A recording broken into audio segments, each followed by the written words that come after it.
নিচে আস্তে আস্তে আস্তে আস্তে আস্তে আস্তে। প্রিয় দর্শক দেখছেন আপনারা, এই হচ্ছে চাষির করুণ অবস্থা। মাথায় হাত পড়ে গেছে চাষির। চাষি কি করবে? এই যে এত বড় জমি খরচা করেছে, কি করবে চাষি? তাই সরকারের কাছে আবেদন, এর সুব্যবস্থা করা হোক। ইন্স্যুরেন্স যা করা হয়েছে, এই হচ্ছে চাষি। এখনই গামছা পরে গেছে, পরে গামছাটা থাকবে না। আলু কিচ্ছু নাই, আলুগুলো সব নষ্ট হয়ে যাবে। জমিতে এখনো জল জমে আছে, দেখতে পাচ্ছেন কি অবস্থা আলুর। আর পাশে একটা কুমড়ো জমি ছিল, এই যে এ কিছু থাকবে না, সব শেষ হয়ে গেছে। চাষি কি করবে? বাঁচবে কীভাবে চাষি?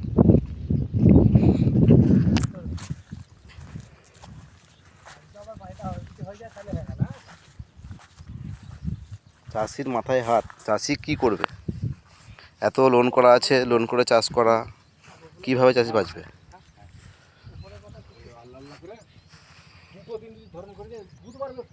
সমস্ত জমি, সমস্ত মাঠ এরকম হয়ে গেছে।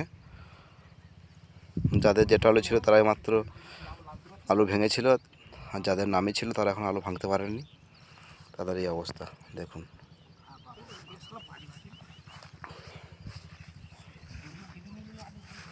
পাশে হচ্ছে কুমড়ো জমি, দেখুন কিচ্ছু নেই, সব থেতো করে দিয়েছে শিলাবৃষ্টিতে।